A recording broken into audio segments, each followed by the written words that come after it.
കളമശ്ശേരി കഞ്ചാവ് കേസിൽ കോളേജിലെ ആഭ്യന്തര അന്വേഷണം തുടങ്ങിയിരിക്കുകയാണ്. അധ്യാപക സമിതി വിദ്യാർത്ഥികളുടെ മൊഴിയെടുത്തു. കഞ്ചാവ് ഇടപാടിൽ പങ്കില്ലെന്ന് SFI പ്രവർത്തകനായിരുന്ന 3-ാം വർഷ വിദ്യാർത്ഥി അഭിരാജ് പറഞ്ഞു. സമിതി കൂടുതൽ വിദ്യാർത്ഥികളിൽ നിന്ന് വിവരം തേടും. കമ്പ്യൂട്ടർ എഞ്ചിനീയറിംഗ് HODയുടെ നേതൃത്വത്തിലാണ് അന്വേഷണം പുരോഗമിക്കുന്നത്.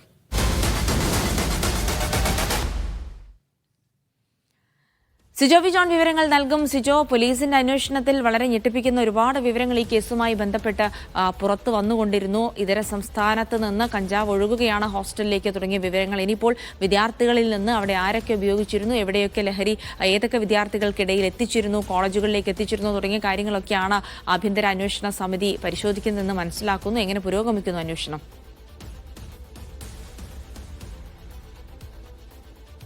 പ്രാഥമിക ഘട്ടം എന്ന നിലയിൽ വിദ്യാർത്ഥികളുടെ മൊഴിയെടുക്കുകയാണ്. ഈ കേസിൽ 4 വിദ്യാർത്ഥികളെയാണ് ഇപ്പോൾ അറസ്റ്റ് ചെയ്തിട്ടുള്ളത്. ഇതിൽ 2 പേർ റിമാൻഡിലാണ്, 2 പേർക്ക് ജാമ്യം ലഭിക്കുകയും ചെയ്തിരുന്നു. ഈ ജാമ്യം ലഭിച്ച വിദ്യാർത്ഥികളിൽ നിന്നാണ് ഇപ്പോൾ മൊഴി രേഖപ്പെടുത്തിയിരിക്കുന്നത്. അഭിരാജ് SFI പ്രവർത്തകനാണ്, കോളേജിലെ 3-ാം വർഷ വിദ്യാർത്ഥിയാണ്. അഭിരാജിനെ ഈ സംഘം നേരിൽ കാണുകയും ചെയ്തിട്ടുണ്ട്. അഭിരാജ് തനിക്ക് ഈ ലഹരി ഇടപാടിൽ പങ്കില്ല എന്നുള്ളതാണ് മൊഴി നൽകിയിരിക്കുന്നത്.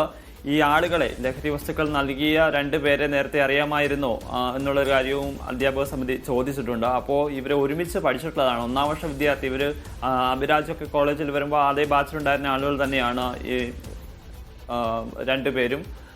ഇവരെ ആ സമയത്ത് അറിയാം, അല്ലാതെ ഈ ലഹരി ഇടപാടുമായി ബന്ധപ്പെട്ടൊന്നും തനിക്ക് അറിയില്ല എന്നുള്ള കാര്യമാണ് മൊഴി നൽകിയിരിക്കുന്നത്. എന്തായാലും വിശദമായ അന്വേഷണത്തിലേക്ക് ഈ സമിതി കടക്കുകയാണ്. കൂടുതൽ ആളുകളിൽ നിന്ന് മൊഴി രേഖപ്പെടുത്തും. ഈ അറസ്റ്റിലായ വിദ്യാർത്ഥികൾ മാത്രമല്ല, മറ്റ് വിദ്യാർത്ഥികളെയും, പ്രത്യേകിച്ച് ഹോസ്റ്റലിലെ കമ്മിറ്റിയുണ്ട്, മെസ് കമ്മിറ്റിയുണ്ട്, അത്തരം ചുമതലകളൊക്കെ വഹിച്ചിരുന്ന കുട്ടികളുണ്ട്. അത്തരം വിദ്യാർത്ഥികളുടെ കൂടി മൊഴി രേഖപ്പെടുത്തുകയും ചെയ്യും. എന്തായാലും പ്രധാനമായും സമിതി അന്വേഷിക്കുന്നത് എങ്ങനെയാണ് ഈ കഞ്ചാവ് ഈ ഹോസ്റ്റലിൽ എത്തിയത്, അതോടൊപ്പം തന്നെ ഈ നിലവിൽ അറസ്റ്റിലായ വിദ്യാർത്ഥികളോ അതല്ലെങ്കിൽ മറ്റു വിദ്യാർത്ഥികൾക്കോ എന്തെങ്കിലും ബന്ധം ഇതിലുണ്ടോ, അതോടൊപ്പം തന്നെ ഇത്തരത്തിലൊരു ക്യാമ്പസിനെ ലഹരി വിമുക്തമാക്കാനുള്ള നടപടികൾ എങ്ങനെ സ്വീകരിക്കാം, അതോടൊപ്പം തന്നെ പുറത്തുനിന്നൊക്കെ ഉൾപ്പെടെ വിദ്യാർത്ഥികൾ ഇവിടെ എത്തുന്ന സാഹചര്യമുണ്ട്, പൂർവ്വ വിദ്യാർത്ഥികൾ എത്തുന്ന സാഹചര്യമുണ്ട്. അത്തരം സാഹചര്യങ്ങൾ എങ്ങനെ തടയാമെന്ന് ഉൾപ്പെടെയുള്ള കാര്യങ്ങളാണ് പരിശോധിക്കുന്നത്. എന്തായാലും നിലവിൽ അറസ്റ്റിലായ വിദ്യാർത്ഥികളുടെ മൊഴി പിന്നീടായിരിക്കും രേഖപ്പെടുത്തുക. അതിനുശേഷമായിരിക്കും ഒരു അന്തിമ റിപ്പോർട്ടിലേക്ക് വരിക. അതിന് മുൻപാടിയായി പ്രാഥമിക റിപ്പോർട്ടൊക്കെ നൽകാനുള്ള ഒരു സാധ്യതയാണ് നിലനിൽക്കുകയും ചെയ്യുന്നത്. ശരി സിജു, എന്തായാലും ആഭ്യന്തര സമിതിയുടെ അന്വേഷണം കളമശ്ശേരി കോളേജിൽ നടക്കുന്നു എന്നുള്ള വിവരങ്ങളാണ് സിജു വർഗീസ് നൽകിയത്.